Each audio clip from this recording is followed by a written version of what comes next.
بڑا موٹیویٹ ہوتے ہیں، موٹیویشنل اسپیکر کی بات سن کے۔ ایک دریا تھا، اس کے ایک کنارے پہ لومڑی کھڑی تھی اور دوسری کنارے پہ اونٹ کھڑا تھا۔ تو لومڑی جو ہے وہ اس دوسری طرف جانا چاہ رہی تھی۔ اس نے اونٹ کو کہا کہ اگر میں اس کے اندر اتروں تو یہ پانی کہاں تک آتا ہے؟ اس نے کہا یہ گھٹنوں تک آتا ہے۔ وہ بڑی خوش ہو گئی، اس نے چھلانگ لگائی اور وہ ڈوبنے لگی۔ بڑی مشکل سے وہ نا ایک درمیان میں کوئی پتھر تھا، اس کے اوپر چڑھ گئی۔ تو اس نے غصے سے اونٹ کو کہا کہ تم نے کہا تھا کہ یہ گھٹنوں تک آتا ہے، یہ اس نے تو مجھے مار ہی دیا تھا۔ اس نے کہا میں نے اپنے گھٹنوں تک کہا تھا، یہ گھٹنوں تک ہی آتا ہے۔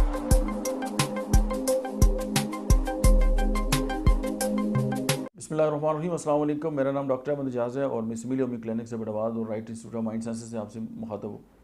آج آپ سے ایک بڑی زبردست بات شیئر کرتے ہیں۔ اکثر یہ ہوتا ہے لوگ ہمیں اکساتے رہتے ہیں اور ہم کچھ نہ کچھ جو ہے وہ کرنے کی کوشش کرتے ہیں اور بڑا موٹیویٹ ہوتے ہیں، موٹیویشنل اسپیکر کی بات سن کے۔ تو ایک دریا تھا، اس کے ایک کنارے پہ لومڑی کھڑی تھی اور دوسری کنارے پہ اونٹ کھڑا تھا۔ تو لومڑی جو ہے وہ اس دوسری طرف جانا چاہ رہی تھی خوراک کی تلاش میں۔ تو اس نے اونٹ کو کہا کہ اگر میں اس کے اندر اتروں تو یہ پانی کہاں تک آتا ہے؟ اس نے کہا یہ گھٹنوں تک آتا ہے، یعنی جو ہمارے گھٹنے ہیں اس تک۔ تو وہ بڑی خوش ہو گئی، اس نے چھلانگ لگائی اور وہ ڈوبنے لگی۔ اور وہ بڑی مشکل سے جو ہے اس کا سانس بھی روک رہا تھا اور وہ بیچاری بھیگ بھی گئی اور اس کے بڑے حالات خراب ہو گئے۔ تو وہ بڑی مشکل سے وہ نا ایک درمیان میں کوئی پتھر تھا، اس کے اوپر چڑھ گئی اور وہ آمتے کامتے پہلے تو بے سود پڑی رہی۔ جب اس کو تھوڑی سی اس کی انرجی جو ہے وہ بحال ہوئی تو اس نے غصے سے اونٹ کو کہا کہ تم نے کہا تھا کہ یہ گھٹنوں تک آتا ہے، اس نے تو مجھے مار ہی دیا تھا۔ اس نے کہا میں نے اپنے گھٹنوں تک کہا تھا، یہ گھٹنوں تک ہی آتا ہے۔ اب معاملہ یہ ہوتا ہے کہ جب ہم کسی اور کی زندگی کا ایکسپیرینس سن کر اس کو اپنے اوپر جب امپلیمنٹ کرتے ہیں تو پھر ایسا بھی ہوتا ہے۔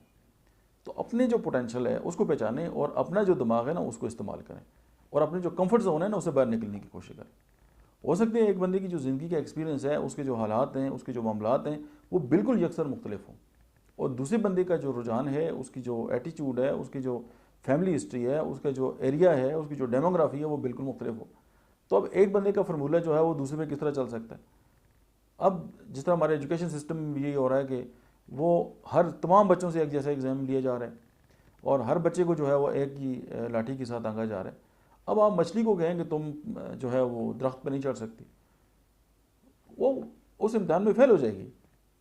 اگر آپ ہاتھی کو کہیں کہ تم تیر نہیں سکتے، وہ اس ایگزام میں فیل ہو جائے گا۔ تو ہر انسان اپنا دماغ استعمال کرے، اپنی پوزیشن کو استعمال کرتے ہوئے اپنے حساب سے جو ہے وہ فیصلہ کرے۔ اگر لومڑی ہو کہ اونٹ کے مطابق فیصلہ کرنا ہے تو پھر ڈوبنا تو بنتا ہی ہے۔ آج کے لیے اتنا ہی، تھینک یو ویری مچ۔